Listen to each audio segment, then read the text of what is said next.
బాపట్ల జిల్లాలో తెలుగుదేశం నాయకులు బరితెగించారు. కొల్లూరు పిఎస్లో జనసేన నాయకుడిపై టీడీపీ కార్యకర్తలు దాడి చేశారు. కొల్లూరులో జనసేన కార్యకర్త జానకిరాంపై టీడీపీ నాయకుడు కనకాల మధు అనుచరులు దాడులు చేశారు. తాము తెలుగుదేశం నాయకుల్ని తిట్టామని టీడీపీ నాయకుడు కనగాల మధు ఊహించుకుంటున్నారు. ఇలా ఊహించుకునే మధు అనుచరుడు దాడి చేశారని జనసేన నేత జానకిరాం అంటున్నారు.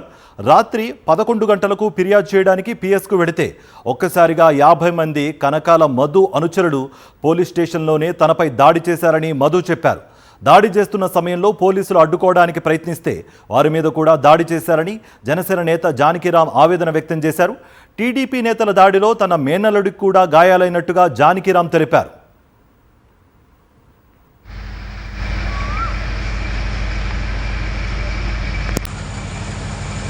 ఇదే అంశానికి సంబంధించి మరింత సమాచారం గుంటూరు నుంచి మా ప్రతినిధి అశోక్ అందిస్తారు. అశోక్, ఈ దాడి జరిగిన సమయంలో పోలీసులు అక్కడే ఉన్నారు. అట్లీస్ట్ కేసు అయినా నమోదు చేశారా? ఏం చెప్తున్నారు పోలీసులు? కార్తీక్, చాలా దారుణమైన పరిస్థితి. బాపట్ల జిల్లాలో తెలుగుదేశం నాయకులు బరి తెగించారు. ఎంతగా బరి తెగించారు అనడానికి ఇదొక ఉదాహరణ.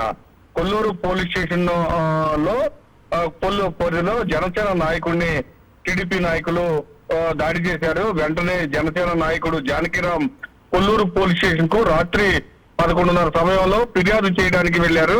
ఈ సమాచారం అందుకున్న తెలుగుదేశం నాయకులు అంటే కనకాల మధు అనుచరులు దాదాపు 50 మంది ఒక్కసారిగా పోలీస్ స్టేషన్ లోకి జొరపడ్డారు. పోలీస్ స్టేషన్ లో ఉన్న జనసేన నాయకుడిపై పోలీస్ స్టేషన్ లోనే దాడి చేశారు. దాదాపు అరగంట పాటు చావబాదారు. పోలీసులు అడ్డం పడ్డారు. పోలీసుల పైన కూడా పోలీస్ స్టేషన్ లోనే తెలుగుదేశం నాయకులు దాడి చేశారు. పోలీస్ స్టేషన్ లో ఉన్న ఫర్నిచర్ కూడా ధ్వంసమైంది.